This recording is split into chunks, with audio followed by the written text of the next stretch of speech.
අදත් ඔයාලට අරන් ආවා ගොඩක් accounting ළමයි වරද්දන ප්‍රශ්නයක්. හරි. කොහොමද වක්කමක ඵලදායී ජීව කාලයේ සුන්බුන් නගයයි වෙනස් වුණොත් වාර්ෂික ෂය හොයන්නේ කියලා තමයි අද අපි කතා කරන්නේ. මේක ගොඩාක් ළමයි වරද්දන ගොඩාක් ළමයි පටල ගන්න ප්‍රශ්නයක් තමයි මම අද ඔයගලට අරන් ආවේ. අපි මේවට කියන්නේ පුතේ ඇස්තමේන්තු වෙනස් වීම කියලා. අපි මේවට කියන්නේ ඇස්තමේන්තු වෙනස් වීම කියලා. දැන් මේ වගේ ප්‍රශ්නයක් ආවොත් අපි කොහොමද මේ වගේ ප්‍රශ්නකට උත්තරේ ගන්න? අපි ගාන කියවලිමු. මම සරල ගානක්, ලොකු සංකීර්ණ ගානක් නෙමෙයි. පොඩි සරල ගානක් ඔයගලන්ට අරගෙන ආවා. එහෙනම් අපි මේ ගාන කියවලා බලමු පුතේ. ආයතනයක් විසින් 2021 දින යන්ත්‍රයක් මිලදී ගන්නා ලදී.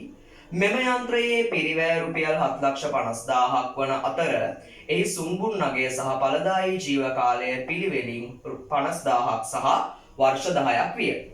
2025 දින මෙම යන්ත්‍රයේ සුන්බුන් නගය රුපියල් 30,000ක් හා ඉතිරි ඵලදායී ජීව කාලය වර්ෂ 4ක් ලෙස සංශෝධනය කරන ලදී. අපේ ප්‍රශ්නෙන් අහන්නේ මෙම යන්ත්‍රයේ 26/3/31 අවසන් වර්ෂයේ ෂය වියදම කීයද කියලා. දැන් මේ වගේ ප්‍රශ්නයකට උත්තරේ ගන්නකොට කොහොමද ළමයි අපි උත්තරේ ගන්නෙ? මේක හිතන තරම් එකපාරටම ලේසියෙන් ගන්නත් බෑ. අපිට පොඩි ස්ටෙප් එකක් ගිහින් ඉන්න වෙනවා.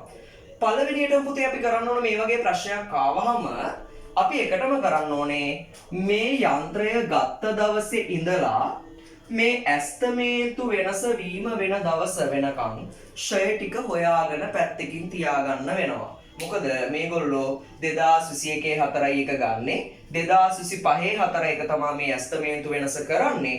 එතකොට මේගොල්ලෝ මේ කාලය නෝමල් මේ පරණ ඵලදායී ජීව කාලයේ සුන්බුන් නගයේ මත මේගොල්ලෝ ෂය කරලා තියෙනවා. මේ වෙනකොට ෂය කරලා ඉවරයි. ඒ නිසා අපි ඔක්කොටම කලින් අන්න ඒ ෂය ටික හොයාගන්න ඕනේ. එහෙනම් අපේ පළවෙනි ස්ටෙප් එක තමයි මේක ගත්ත දවසේ ඉඳලා ගන්න කවද්ද පුතේ? 2021 ඇස්තමේන්තු වෙනස වෙන දවස දක්වා. කවද්ද ඇස්තමේන්තු වෙනස කරන්නේ? 2025 කියන්නේ අපි සලකා බලන කාලච්ඡේදේ හරියටම ආරම්භක දවස නේද? අපේ ඊළඟ 26/3/31 නේ. එහෙනම් 25/4 කියන්නේ හරියටම ආරම්භය දක්වා ෂය ටික හොයාගන්න ඕනේ. අපි ඒකටම ඒ ෂය ටික හොයාගමු. එහෙනම් එකටම බලලා ඉන්න පුතේ මෙතන ඔක්කොම අවුරුදු කීයද කියලා? 2021 2025 එතකොට හරියටම අවුරුදු 4ක් තියෙනවා නේද? හරියටම අවුරුදු 4කට පස්සේ තමයි මේ ඇස්තමේන්තු වෙනස වෙන්නේ. එහෙනම් අපි අවුරුදු 4ක ෂය හොයමු. අපි දන්නවා සරල මාර්ග ක්‍රමයට ෂය හොයන විදිය. මට මේකේ දාන්න බැරි වෙච්ච එක දෙයක් තියෙනවා. මේගොල්ලෝ සරල මාර්ග ක්‍රමයට ෂය කරනවා කියලායි ගන්න. හොඳේ. මම ඒක මෙතන යටින් ලියන්නම්. සරල මාර්ග ක්‍රමය. මට ඒක දාන්න බැරි වෙච්ච එකක්. සරල මාර්ග ක්‍රමය. හරි. එහෙනම් අපි කවුරුත් දන්නවා සරල මාර්ග ක්‍රමයට වාර්ෂික ෂය හොයන විදිය. කොහොමද පුතේ වාර්ෂික ෂය හොයන්නේ අපි? වාර්ෂික ෂය හොයන්නේ පිරිවැය ඍණ අපි දන්න සරල සූත්‍රයක් නේද මේක? පිරිවැය ඍණ සුන්බුන් අගය බෙදනවා ඵලදායී ජීව කාලයෙන්. පිරිවැය ඍණ සුන්බුන් අගය බෙදනවා ඵලදායී ජීව කාලයෙන්. හරි. දැන් අපි මේකට ඇඩ් කරගමු. දැන් බලන්න පුතේ එහෙනම් පිරිවැය කීයද කියලා? පිරිවැය 7,50,000යි නේද? එහෙනම් පිරිවැය නම් 7,50,000යි. ඍණ සුන්බුන් අගය කීයද? 50,000යි. සුන්බුන් අගය 50,000යි.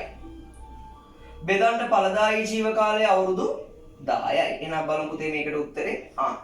මේකට විතරක් බලලා බෑ. දැන් මෙතන අවුරුදු කීයක්ද? දැන් අපි බලන්නේ 2021 ඉඳලා 2025 දක්වා. ඒ කියන්නේ එතන අවුරුදු 4යි. ඒ නිසා මේක නැවත අපි උත්තරේ 4ෙන් වැඩි කරමු. එතකොට තමයි 21/4 ඉඳලා 25/4කට අවුරුදු 4ෙම ෂය ලැබෙන්නේ. එතකොට බලමු පුතේ ඔක්කොම කීයද කියලා?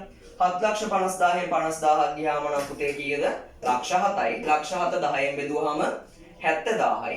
70,000 4ක්. 70,000 4ක් ඇවිල්ලා 2,80,000යි. හරි නේද? 7ක් 4 28යි නේ. එතකොට 2,80,000යි. ඒ කියන්නේ මේ යන්ත්‍රය මේ ඇස්තමේන්තු වෙනස වෙන දවස වෙනකොටත් 2,80,000ක් ෂය වෙලා ඉවරයි. නේද? 2,80,000ක් ෂය වෙලා ඉවරයි. දැන් අපි 26/3/31 අවසන් වර්ෂයේ ෂය හොයාගමු. 26/3/31 අවසන් වර්ෂයේ ෂය හොයාගමු. 2026/3/31 අවසන් වර්ෂයේ ෂය හොයාගමු. දැන් ඒ ෂය හොයනකොට මේ සූත්‍රයෙන්ම වැඩේ ගිය හැකි. හැබැයි මම ඊට වඩා පොඩ්ඩක් ලේසි ක්‍රමයකට ඔයාලට පොඩ්ඩක් යටින් යටට යනවා වැඩේ. මේ අවුරුද්ද ෂය හොයද්දි ළමයිනේ කරන්න තියෙන්නේ සාමාන්‍ය විදිහටම එකටම ගන්න පුතේ පිරිවැය.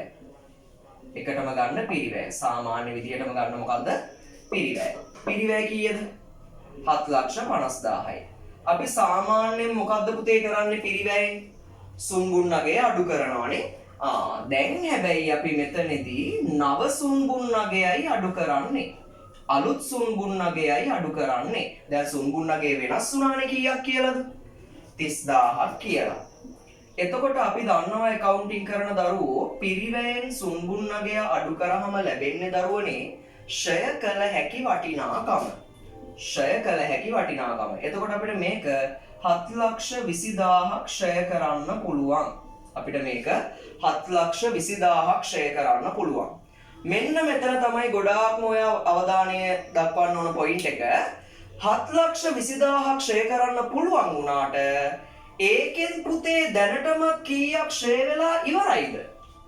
2,80,000ක් දැනටම ෂය වෙලා ඉවරයි. ඒක අපිට වෙනස් කරන්න බැහැ නේද?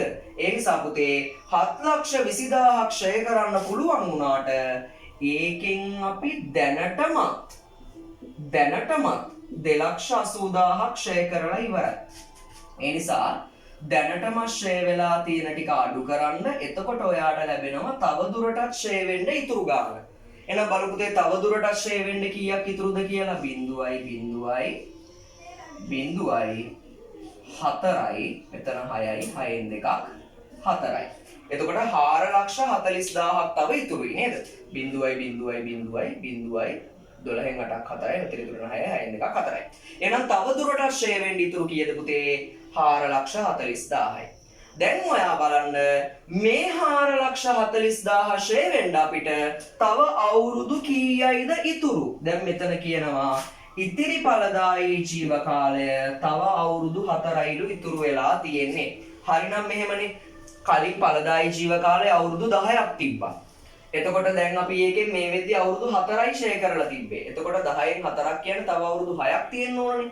හැබැයි දැන් කියනවා ඉතිරි ඵලදායී ජීව කාලය තව අවුරුදු 4යිලු. එහෙනම් මේ 4,40,000 ෂය වෙන්න පුතේ අපිට තියෙන්නේ තව අවුරුදු 4ක් විතරයි. එහෙනම් මේක තව අවුරුදු 4ක් ඇතුළත ෂය කරන්න. එතකොට එහෙනම් එක අවුරුද්දකට කීයද පුතේ ෂය වෙන්නේ? 1,10,000යි.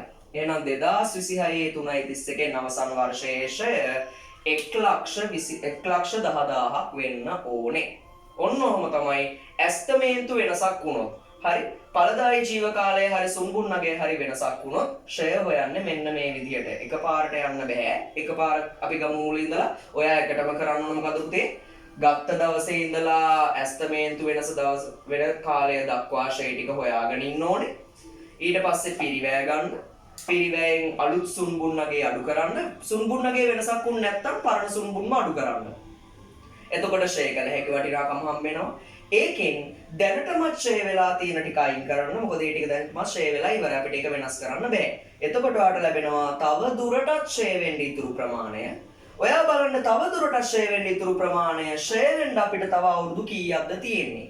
ඒ අවුරුදු ගානෙන් බෙදුවාම අපිට උත්තරේ ෂෝක් එකට ලැබෙනවා. ඔන්න ඔය විදිහට තමයි පුතේ ඇස්තමේන්තු වෙනසක් ඵලදායී ජීව කාලය හෝ සුන්බුන්නගේ වෙනස් වුණොත් ෂය හොයන්නේ. එහෙනම් අපි මේ වගේ තව ප්‍රශ්නකින් හම්බ වෙමු. අපිවත් ෆලෝ කරලා තියන්න. අපි ඊළඟ ප්‍රශ්නෙන් හම්බ වෙමු.